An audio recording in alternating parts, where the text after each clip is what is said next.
Welcome! In this video, we will discuss the Klein-Gordon propagator and the Feynman propagator. Now, these are derivations that are usually very poorly explained in the books, to say the least. So I know that this is especially troubling in the case of Peskin and Schroeders. So I believe we are going to go through equations 2.54, 55, 56, and also 2.58 and 60 from Peskin Schroeder, which are all usually very confusing for students. So we are going to go into great detail so that you can understand what's going on. All right, so what we'll do is first try to find the Klein-Gordon propagator. Now, for now, many of the things that we are doing might look a bit weird. Like we are finding a particular propagator. Well, what does that even mean? Once we find the retarded propagator, what does that mean? What is the Feynman propagator? Why do we care about it? And since we are looking at the free Klein-Gordon theory, well, we are not really considering any interactions. So that's why we can't really apply any of this particularly much for now. But in later lectures, we're actually going to be able to use these things, and it's going to make a lot more sense. So we are, for now, kind of learning the formalism and in one of the simpler ways, even though we lack a little bit of context. Okay, so let's begin looking for the Klein-Gordon propagator. Now, what we will do is take a look at this quantity and rewrite this, knowing that that's going to be a C number. It's simply going to be, well, we are going to sandwich it between the vacuum. So we get the vacuum, then we have this commutator. Now recall that this commutator that we have right here is the result that we found in the previous lecture. So if you're unsure where that comes from, I do recommend that you watch it, go back in the playlist. I will also put the link down in the description so that you can actually see it easier, okay? So anyways, we are going to write it like this, and the form is not going to change particularly much. It's going to be exactly the same. Maybe let's not include the part of the dx minus y. That's simply a name that we will find to be useful later on. Okay, so that's what we have. Now, what we want to do is rewrite this from a three-dimensional integral to a four-dimensional one. And this thing is going to be the Green's function, as we will see, but it's going to be in a much more manageable form that is going to be very useful for us later. So what we want to do is rewrite this three-dimensional integral. So go from a three-dimensional integral to a four-dimensional, that doesn't look like ID, to a four-dimensional integral. Okay, so what we are going to do, I'm going to show you what the integral is, and then I'm going to basically explain why that is valid, and well, go through the steps. So what this is going to be equal to is going to be the following. It's going to be integral, well, d3p over 2 pi cubed, that hasn't changed. And now we're also going to integrate over the time component of momentum, basically the energy. And we're going to divide this by 2 pi I, and then we're going to have basically the same thing. So e to the minus I p x minus y. However, now we only have one of them, and we're going to have a minus sign in front. And we're also going to divide by p squared minus m squared. Okay, so that is what I claim. I haven't proven anything. And now comes the hard part. And this is usually what is confusing in Peskin Schroeders. They kind of just throw this out there. Now we're going to work backwards. So we're going to start at this, and I'm going to show you that it is equivalent to that. So I will show. So to do that, let's separate here. So separate the time component in the exponent. So separate p0 in the exponential. So the first part will be unchanged. But now the exponent, so here we have minus e to the minus I p0 x0 minus y0. And then we have plus I p vector x vector minus y vector. Okay, so keep in mind that we are using the following. So we are basically using the convention where the time component is positive in the metric and the spatial terms are negative. So you could use the other convention, that's perfectly fine, But I'm using this so that we end up with the same result as the book has, or as Peskin Schroeder, which I'm sure many of you are using. And maybe your teachers if you're not using it directly. So I think it's good that we use the same convention. But again, we could be doing it with the other one. Every result will be equivalent, but simply in a different convention. All right. So now we divide this still by p squared minus m squared. And we could also rewrite this, right? We know that p squared, as I just mentioned, is p0 squared minus p squared. So let's rewrite that. So we have p0 squared minus p squared. I'm going to drop the parentheses here, maybe just like this. And then we have minus m squared. But we know that the energy here, EP, is going to be the square root of p squared plus m squared. So we can rewrite this whole thing, just changing this. So this would be, we factor the minus sign, so we get minus, and that would be EP squared. So here we can factor out the denominator as the difference of squares. So we write this as P0 plus EP, and then P0 minus EP. Okay, and finally, what we can do is also just take out the spatial part from the integral. So we just do it like this. We just grab this and pull it over there.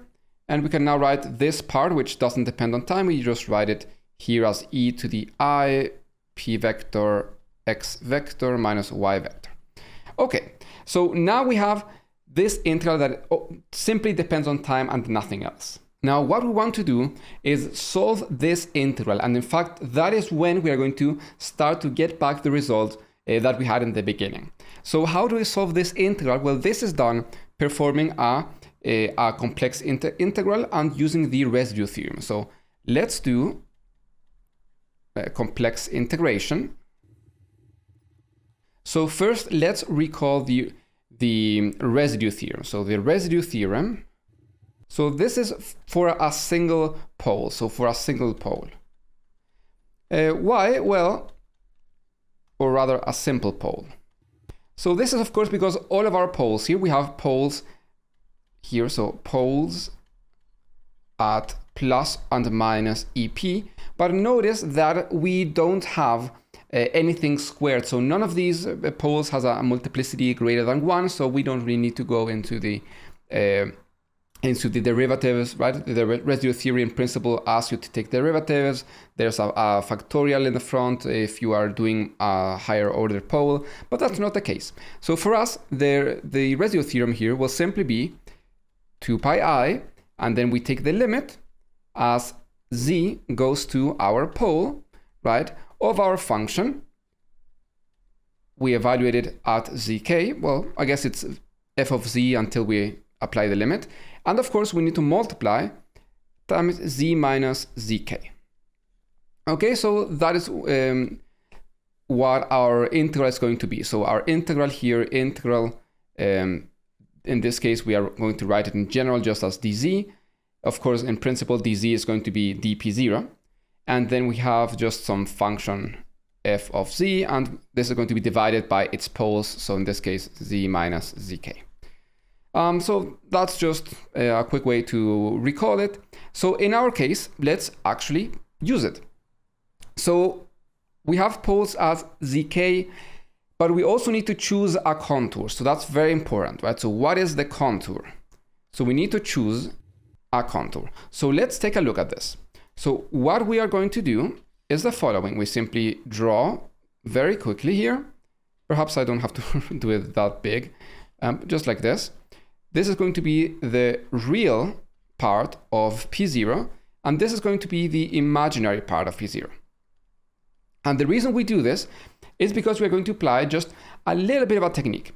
We know that we have poles at plus and minus EP. So that's the minus EP part, that is the plus EP.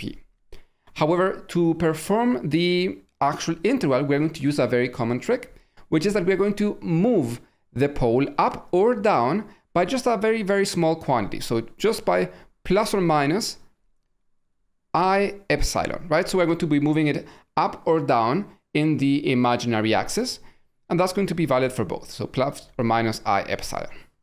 So that means that our poles, right? So we are going to have now P0. The poles are not only going to be EP, but rather they're going to be plus or minus I epsilon plus EP. And we also have another one at plus or minus I epsilon minus EP. So those are the two poles that we have. But now there's many different ways to perform this integration because we can choose many different contours. So let me just show you some examples. So examples of contours. And basically these are going to be just every possible combination that you can think of. So for example, what we could do is the following. We could move the pole downward. So we could put it somewhere over here. And we could do the same for this other pole. I didn't mean to delete the entire line. And that way we have EP here minus EP here. And what we can do now is a contour that goes through the real axis, and then we can close it below, right? And that way it's going to contain both of the poles. We could also, an alternative would be to do something like this. We could, let me change color. We could also just close it upwards. If we do that, we get 0, right? Because we would be integrating an analytic function in a closed contour, and there would be no singularities inside, so we would just get 0. So that is one possibility. And what else could we do? Well, we could also now take the same situation, but now we could take, for example, the poles, but shift them just slightly upwards and close the contour on the other side. So we could do it like this. This would be minus EP, and this would be plus EP. Maybe let's put here like case 1. This is case 2. And here we could have, for example, just close this up, go through the real axis, and now we are again containing both poles, so we would have to use the residue theorem, and we could alternatively, just like before, also go just down here with a contour like this, go through the real axis, and this would again be 0 because, well, there are no singularities inside. It's just Cauchy's theorem here. So that is a possibility, and there's another possibility, for example, that I'm going to quickly discuss, which is the following. So we could also shift one up and one down, something like this. So we can shift one down, one up, minus EP, EP. And by doing this, we could then, for example, integrate like this, including one, but not the other. So this would also be non-zero. And then we could go ahead and similarly, we could close, but now up here, and then we include this pole, but we don't include the other pole, right? We just skip it. So yeah, I'm just doing this bulge to make it very clear that we are not including it in one case and including it in the other. So this is another case. And in each case, we're going to get slightly different expressions, and they're going to correspond to slightly different propagators. So one is going to be the advanced propagator, another is going to be the retarded propagator, another one is going to be the Feynman propagator. So we're going to look at 2 of those today. Okay, so to solve the integral, what we're going to do is choose this contour. So we are going to include both poles and close downward. Now, what this means is that we are basically going to be taking this minus I epsilon. So just to make this very clear, we're going to be taking P0 to be minus I epsilon plus or minus. So one is going to be plus EP, and there's going to be another pole at P0, which will be minus I epsilon minus EP. So those are going to be our 2 poles. So what does the theorem here tell us? So this thing here was our expression that we were working on. And now I do want to take a moment so that we consider something. Because we have this e to the minus I P0, blah, blah, blah. And let's take a look at it. So let's take a closer look. So we know what P0 is. So we get, just plugging in what P0 is, we get minus I. Now, let's simply write this as the real part plus the imaginary, right? So this was the real part of P0 plus I times the imaginary part of P0. And well, all of that is still multiplied by x0 minus y0. So let's separate this. So we get e to the minus I, the real part of P0, which is honestly not really that relevant for us right now. And then we have e to the i's now cancel out, so we get a positive. So we get plus the imaginary part. Now, what is the imaginary part of P0? In this case, it's going to be that. So it's going to be minus epsilon, and then we get x0 minus y0. So as we push our contour to infinity, right, as we push P0 to infinity, we want, of course, our integral to converge. That's the whole point. Otherwise, we can't really do this. If the integral diverges, we are in big trouble. So this only converges if x0 is greater than y0. And that means basically, of course, that here this will be a positive quantity, and that way the minus sign that is in front is going to survive. And that means that the whole thing is going to go to 0, which means that it's going to converge as we push the contour to infinity. So what that means, right? This means that this entire contour that we're picking is valid when x0 is greater than y0. In the other case, in the case where y0 is greater than x0, then we can't really do this, right? We cannot do this. So we choose to close the contour upwards, right? So then we close the contour upwards. Now, what does that mean? If we close the contour upwards, this thing, something like this, then we are not including any poles. So that means that the integral is equal to 0, right? So this is valid for x0 minus y0 negative, so y0 greater. And the blue one, this is valid for x0 minus y0 greater than 0. Okay, so I hope that this gives you an intuition of why we have chosen that. Okay, knowing that, let's actually go ahead, let's go into the integral and actually compute this thing. So the residue theorem tells us that the closed integral, right, over the contour that we have chosen is going to be dp. Well, this is dp0. Let's leave the 2pi outside. So we're just going to leave that with the rest of our integral. So this is simply 2p0. And let's also leave the minus sign outside. We don't have to worry about it right now. Then we have e to the minus I p0, x0 minus y0. And then we have both of our poles here, both of these expressions, p0 plus ep and p0 minus ep. In principle here, you could also include the I epsilon, or in this case, minus I epsilon. It's very important that you are very aware of them because they help you choose your contour correctly. You can choose to write them down if you want to, or you can omit them. That is up to you.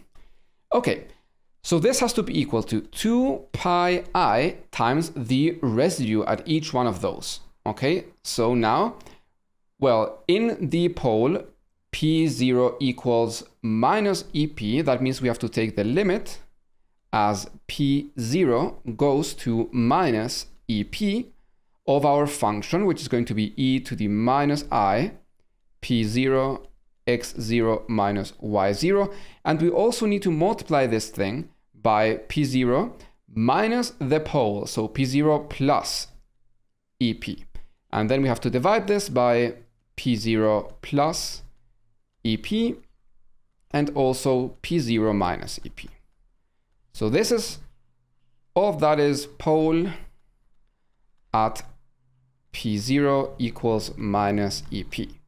And now we do the same thing for the other pole. So now we say plus, this is now the limit as p0 goes to ep of p0 minus ep, our function e to the minus I p0 x0 minus y0. And now we divide all of this by the same thing as before.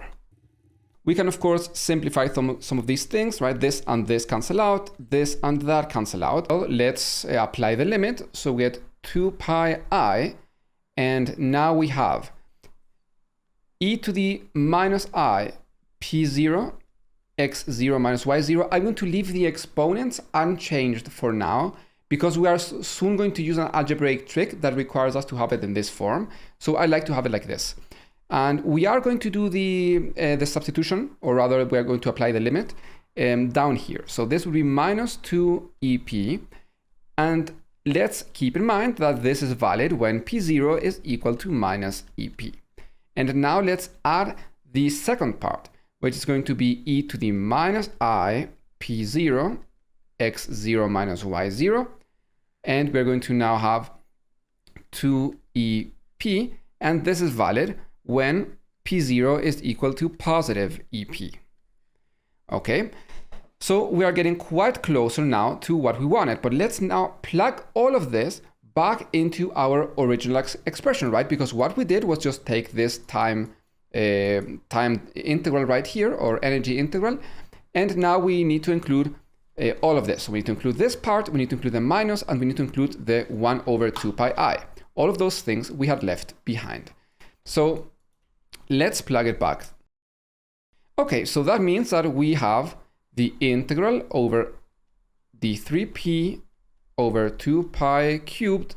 We still have minus 1 over 2 pi I, and then we still have this e to the I p vector, x vector minus y vector. And well, now we have all this thing in red. So that is, well, that hasn't really changed much. So I guess I can just copy it. All right, so now we are going to multiply through. So this thing is going to be equal to, so we still have, now the 2 pi i's, they simply cancel out. So now let's keep the minus out here and just multiply through with the exponentials. So this would be e to the I, let's put the time part in front. So we have e to the minus I p0 x0 minus y0 plus I p x minus y, and well, this is all divided by minus 2 EP, and keep in mind this is valid when P0 is equal to minus EP. And now similarly for this part, we have e to the minus I P0 x0 minus y0, and then we have plus I p x minus y, and this is divided by 2 EP, and this is valid when P0 is equal to EP. Okay, so we have made great progress. Now let's do a few things. So let's simply factor out a minus sign in that second exponential. Okay, now I just quickly copied it. And let's now factor out a minus sign from this exponential. So let's write this as e to the minus I, or maybe let's take the I outside as well. So minus I P0 x0 minus y0 minus P vector x vector minus y vector, right? And this is exactly P as in a 4 vector times the 4 vector x minus 4 vector y, right? Basically the notation that we had before. Now, if we take a look at this, we could also factor out the minus sign, and what do we get? So we have e to the minus I, and then we have P0 x0 minus y0 minus P vector x vector minus y vector. So this is in principle also the 4 vector P times 4 vector x minus 4 vector y. However, there is one thing to consider.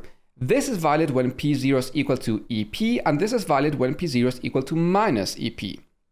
So let's here just quickly apply this. So let's apply P0 is equal to minus EP. And in that case, we get a minus sign. I just noticed there's a parenthesis missing there. Okay, so by doing this, what do we get? right? Maybe let's copy it once more so that this doesn't get too messy. So I'll just quickly rewrite this. So this is e to the minus I px minus y. And this is of course valid when p0 is equal to ep. And here we have now applied p0 is equal to minus ep.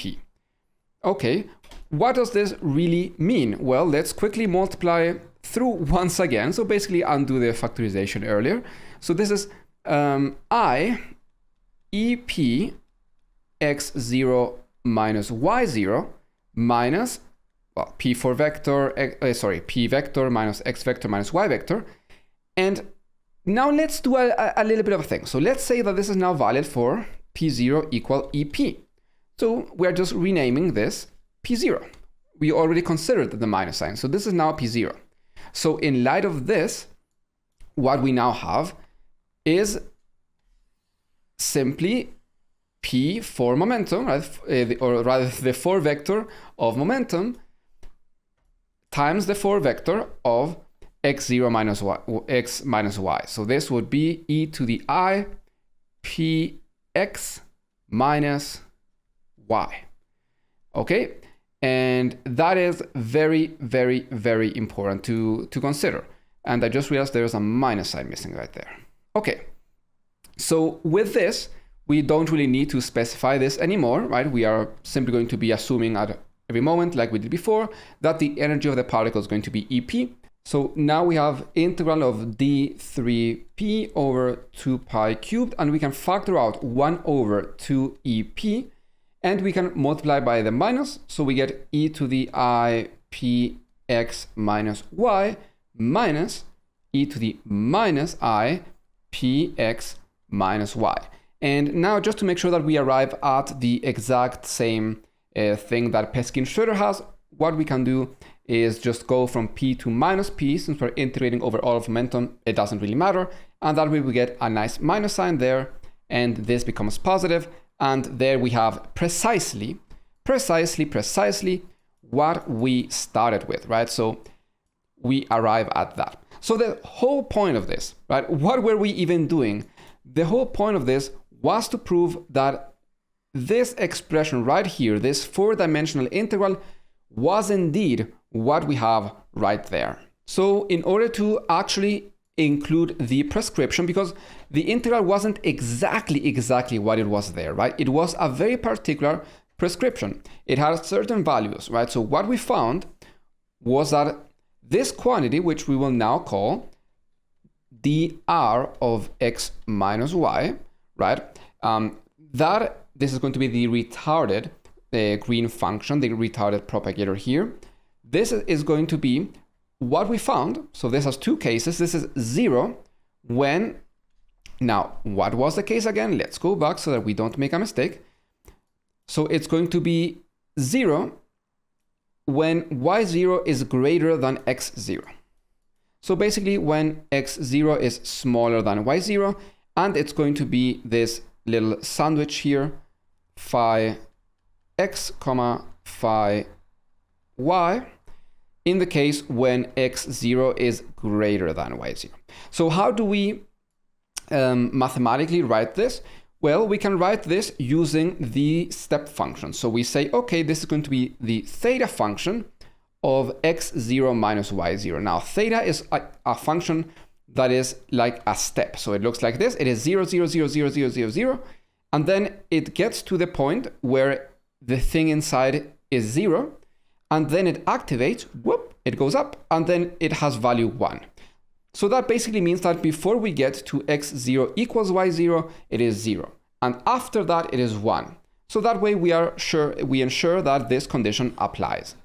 So with that, we simply write this, I forgot about that, as well, this little sandwich and phi x comma phi y 0.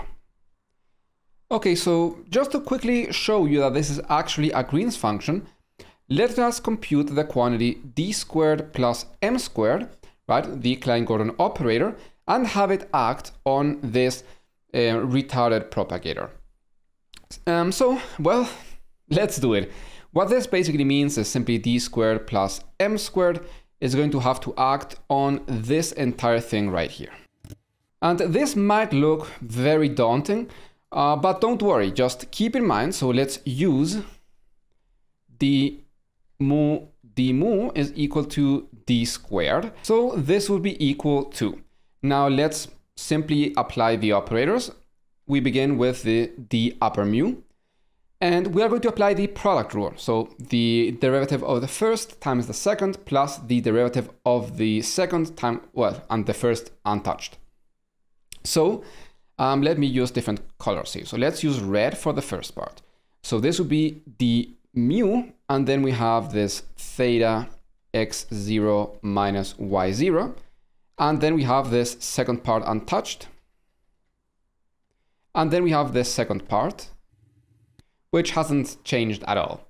And then, let's say in blue, we have now the first part not derived times the second part derived. And we still have one more term. Don't forget about this little mass squared. So we have plus mass squared times the entire thing. There's no change here.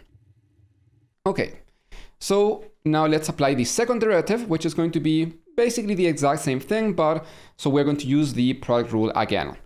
So here's, in the first part, we're going to have d mu, so d squared, so partial derivative squared here. And then this is going to be acting, and I want this to be very clear, this is acting exclusively on the first part, right? So this is only acting on this theta. It's not acting on the entire thing. And then we have this beautiful vacuum sandwich untouched. Okay, and then we have the second part derived. So we still have the derivative acting on this part, blah, blah, blah. And now we have the mu acting on the second part. So, okay, and that is the red part. Now let's apply the operator on the black part. And I just realized there's a parenthesis missing there. Okay, so this will be plus, and now we apply it. So in blue, here we have the mu of theta, and the other part is unchanged. And then plus, and we apply this onto the last part, so the theta will be unchanged. And then we have d squared acting on this thing once again unchanged. And of course, finally, let's not forget about our good friend, the mass term right there. So this is what we get. All right. So now let me just do a little bit of color coding so that we can, in a more easier way, analyze this.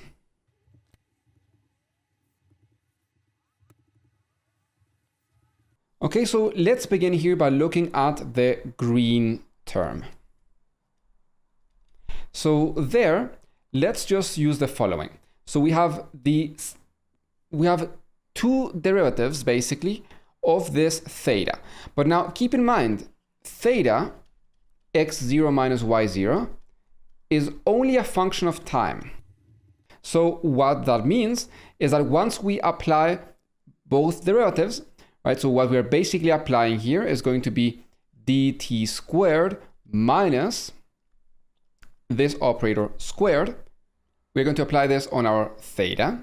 So this is simply dt squared acting on theta minus here the spatial derivative squared acting on the same thing.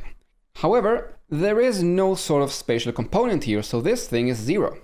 So we're only left with this thing right here. So that is simply going to be, now, well, what is the derivative? So maybe let's write that down first. What is the derivative of the step function? Well, this is by no means a rigorous proof. I think this is something that you encounter maybe in quantum mechanics or in a more mathematical physics course. If it is really confusing, I can make a video about it at some point. But the derivative of this, and the way that I like to remember it, and again, this is not a proof, but if you think about it, this function has a 0 slope all the way until it reaches the point where it turns on, right? So it has a 0 slope, then it turns on. and then it has a 1 slope, or sorry, a 0 slope again, and a value of 1 but a slope of 0. And what this basically means is that this is a delta function, right? The derivative is 0 until you get to this point, then it is infinite, and then it is 0 again. So this thing is the delta function of x0 minus y0. So that's the way that I like to understand it and remember it. It is not a rigorous proof, but it's a good way to remember it. So what that means is that our first term is simply going to be equal to dt of the delta function x0 minus y0. All right? So that is what we have right there. And let's now go for the cyan terms.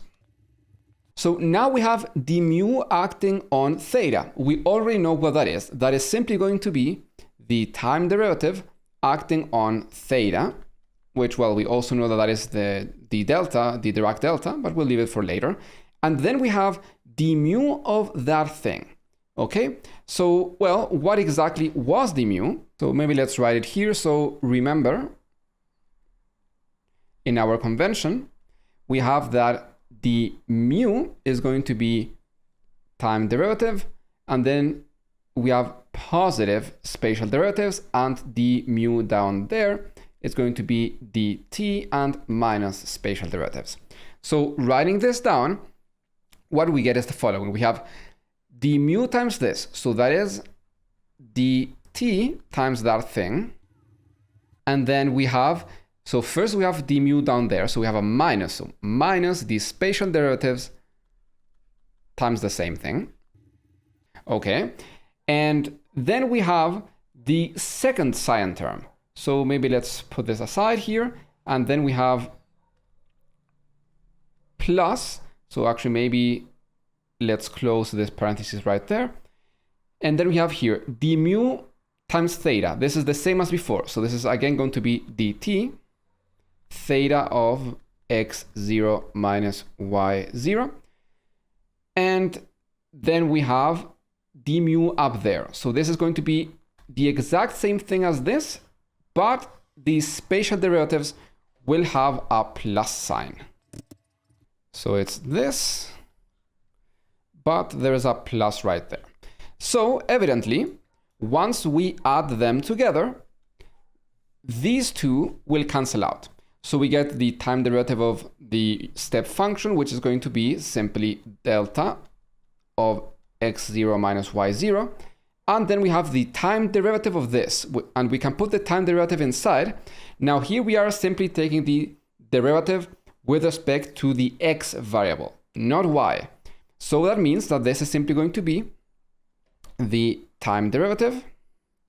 It's only going to act on phi x. It's not going to act on phi y, right? So we can just put it inside.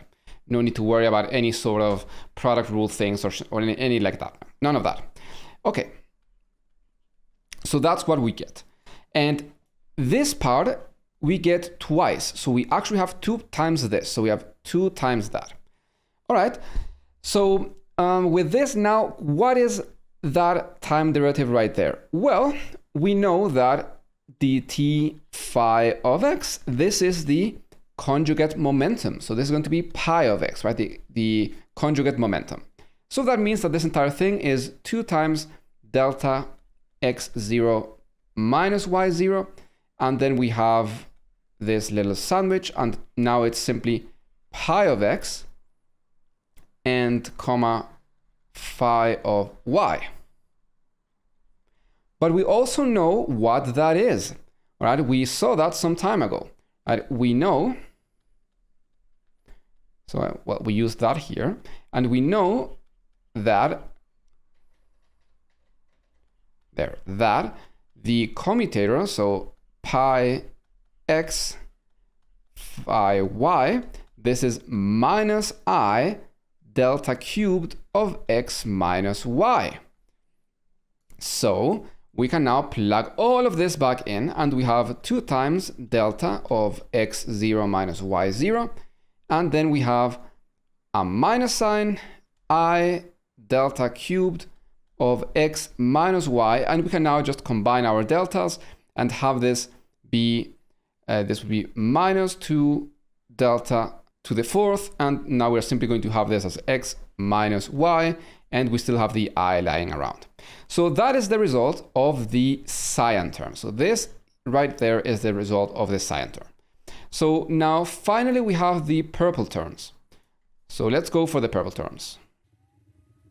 So this part is going to be actually quite simple because the mass part doesn't act on theta, right? It does nothing on the step function. So what we can do is merely factor it out. So we can put the step function outside. So step function x0 minus y0.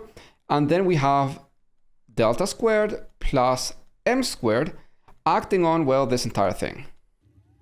And this is simply going to be the Klein-Gordon equation, right? Del squared plus m squared acting on our phi is going to be equal to 0. So this thing is 0, right? You can let this act on our phi, and that's going to be 0. So the purple term is simply 0. So let's put all together. So let's just plug all back in. So plug all back in. So what we get is the following. So the green part, we saw that this derivative was simply this green part times that thing over there. So this means that d squared plus m squared acting on our dr of x minus y, this thing was now the green part, and the green result was the time derivative of the Dirac delta of x0 minus y0 times, and here we have our little vacuum sandwich.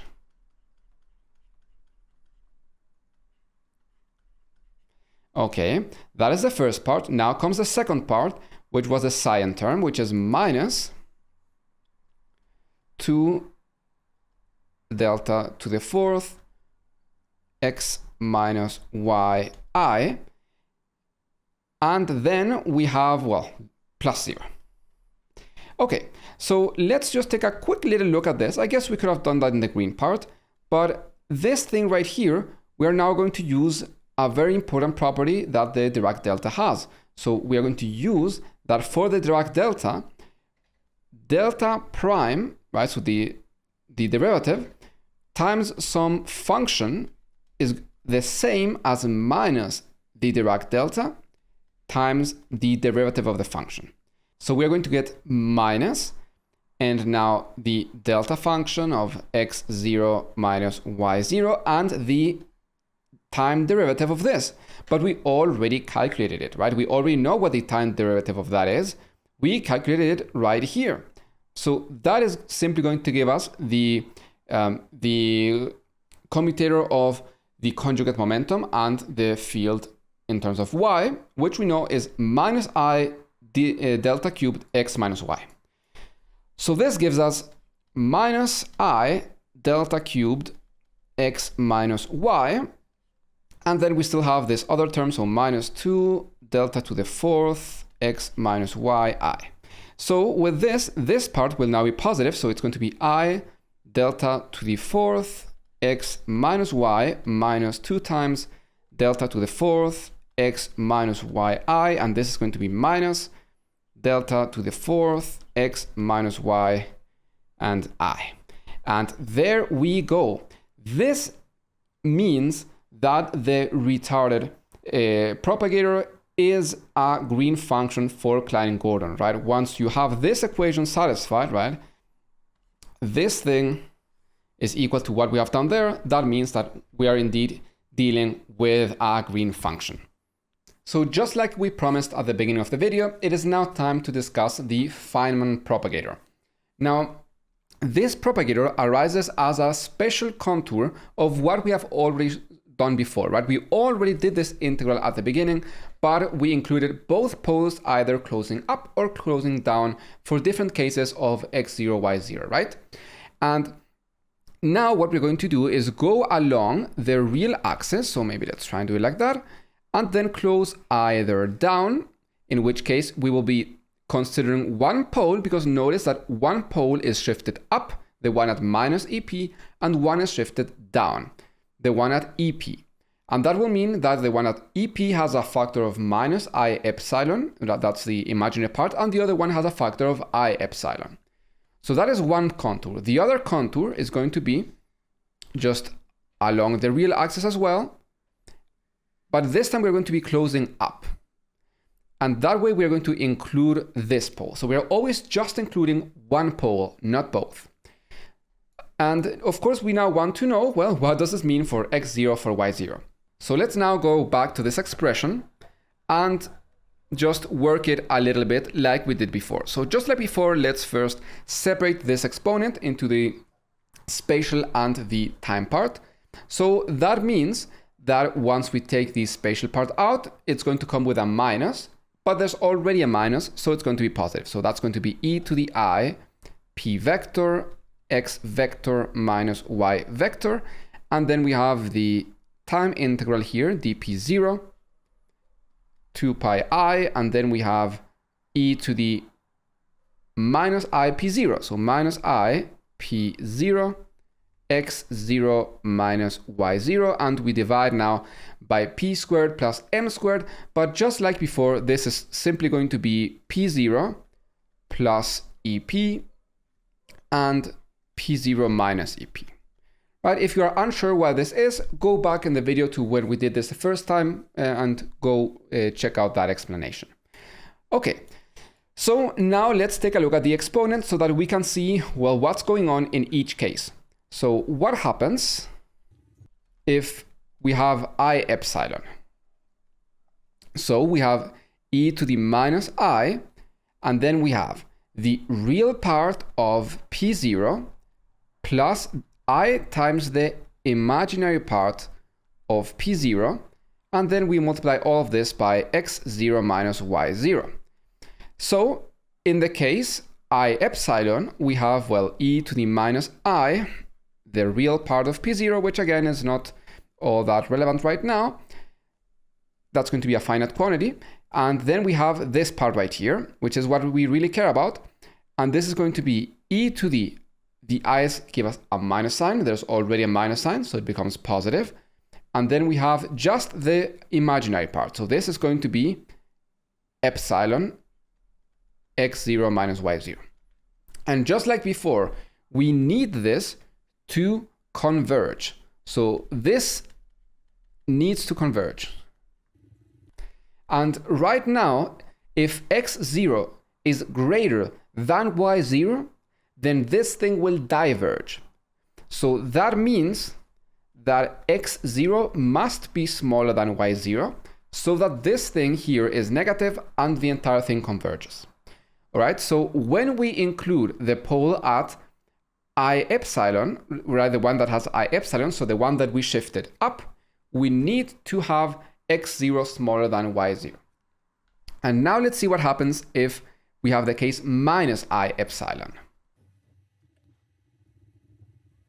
So in this case, well, the real part will be the same, so e to the minus I real part of p0, but now we are going to have a minus right here, so minus epsilon x0 minus y0. So in order for this to converge, so convergence requires that x0 is greater than y0. So what this means basically is the following. So what this means is that if x0 is greater than y0, then our contour will include the pole at EP, and we will close down. So we will have this one. And in the other case, when x0 is smaller than y0, then our contour will include the pole at minus EP, so this one right there, and we will close up. So that's how we choose the contours here. Okay, so let's take a look at each one of them. So in the case x0 greater than y0, well, let's do the integration here. So we have, well, all this spatial part that hasn't changed. And then we have this integral that is the one that we solved by using the residue theorem. So that entire thing, right, well, except for this factor of 1 over 2 pi I, so that will be 1 over 2 pi I times 2 pi I because of the residue theorem, times the residue here. So what pole are we including? x0 greater than y0 means the one at EP.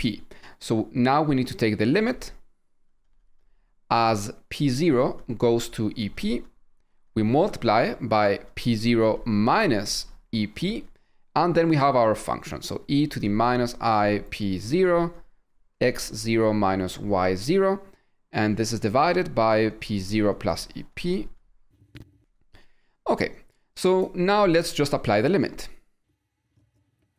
So of course, these cancel out. Then we apply the limit and we simplify this with this. So those ones are gone. And now P0 goes to EP. That means that we have a factor of 2 EP down here. And then we have this evaluated at P0 equals EP. Okay, so now maybe let's just move this over yonder, over there. That's going to be e to the minus I P0. Okay, so now we can rewrite this because we can once again combine our exponents. So now we are going to just put this back together, and we're going to do it considering that the time component here has to be positive and the spatial part negative. So we're going to have to factor out the minus sign. So, well, we have, of course, the 3p and blah, blah, blah. And then we have e to the minus I p x minus y divided by 2ep. Right? And this is, of course, considering that P0 is going to be equal to EP. And now let's do the other case. So let's now do the case where x0 is smaller than y0. So once again, this part will be unchanged. And now we still have this 1 over 2 pi I times 2 pi I. And now we apply the limit as our P0 goes to minus EP. And then this is going to be P0 minus EP, so P0 plus EP. And well, our function just like before, so e to the minus I P0, x0 minus y0. And we divide this by, now it's going to be P0 minus EP. Well, I guess we can write both of them, so we're not applying the limit yet, so I guess we can just write both of them for now. That way it's a bit less confusing. Okay. So now we're going to have this and this canceling out, this and this. So this thing is equal to the spatial part. And then we have, we apply the limit. So we get e to the, and just like before, let's include the EP in the exponent because we're going to be playing around a little bit with the signs.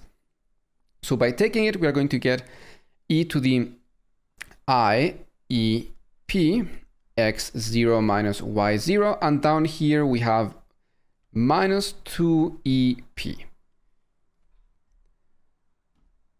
Okay, so now with this, let's take a look at the exponents. We can again take P0 to be equal to EP, and we want to combine the exponents. And here we have e to the, we have I P0, keeping in mind that P0, just like before, is going to be EP. And we have x0 minus y0 plus I px minus y. And now what we can do here is let p, similarly to what we did before, let p go to minus p because we're integrating over every single value of p, so that doesn't really change anything. So by doing that, let's see, so we get a minus here, so that means that we can now combine this as e to the I px minus y. Here, what we are now going to do is the following. So we just look at the exponent, and we're going to factor out a minus sign. So we are simply going to write this as minus ip of y minus x. And why did we do that? Well, because in a previous video, we found something very interesting. So we saw that dx minus y, this was the integral d3p 2 pi cubed of 1 over 2ep of e to the minus ip x minus y. So that is exactly what we found in the first case, this one right there. And here we have this little minus here, but there is a minus that I noticed that I didn't include, which is supposed to be up here, right? We had a -1 originally, and I forgot to write it down. That is my bad. I apologize. It also should be up here. I noticed while I was doing this calculation. And that minus sign will cancel out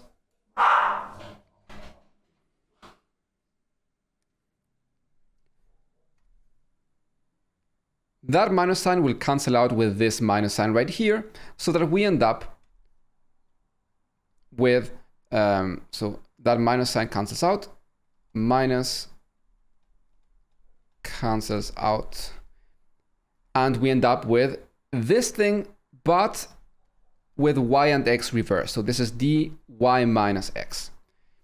Okay, and here there is, however, a slight issue. I must have made a little mistake somewhere, because the minus should have cancelled out here.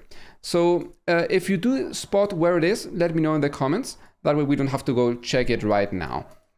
But with this, we can write our Feynman propagator, right, of x minus y. We can write this as what? We know that when x0 was greater than y0, what was our result? Right, so when x0 was greater than y0, we got this thing, except for the minus sign. That was has to cancel out, of course. So this is d3p, blah, blah, blah. That's simply dx minus y. And in the case where x0 is smaller than y0, then we have dy minus x. Okay. So yeah, that's our result. We can now write it in a bit more of a compact form. So this is x minus y, and we can now use it write it using our step function. So this is x0 minus y0 dx minus y, and plus this is going to be dy0 minus x0 dy minus x. And now we're going to introduce a very, very, very piece of important notation. Now, just as a reminder, this d that we had here, we had found, I believe it was the previous video, if not 2 videos ago, it was simply the vacuum sandwich phi x times phi y. So not the commutator, but simply here the sandwich. So we can write it like this, right? So we can just replace it in both of these places, except that here it's going to be phi y,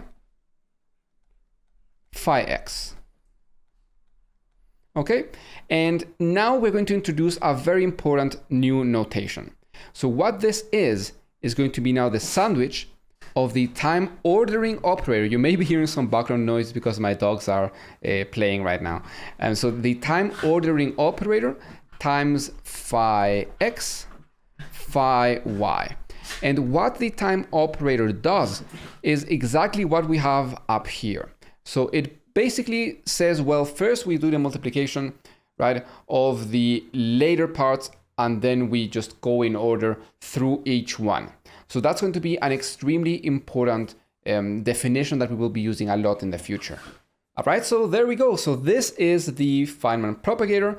And yeah, it's going to also be a green function. You could do the exact same calculation that we did earlier to prove it. It's not particularly different from what we did. And it's going to be one of the most important results from the chapter. For now, yeah, I mean, there's not too much to do because we don't have any interactions, but as we move forward, all of this will become very, very useful. So yeah, I mean, I hope that this video was useful to you. If it was, please make sure to leave a like on the video, comment, and subscribe. And maybe even consider checking out my Patreon. So I'll be uploading these and all future lecture notes to my Patreon. So if you want to download them, you can just subscribe there and check them out. So thank you very much for watching, and I'll see you in another video.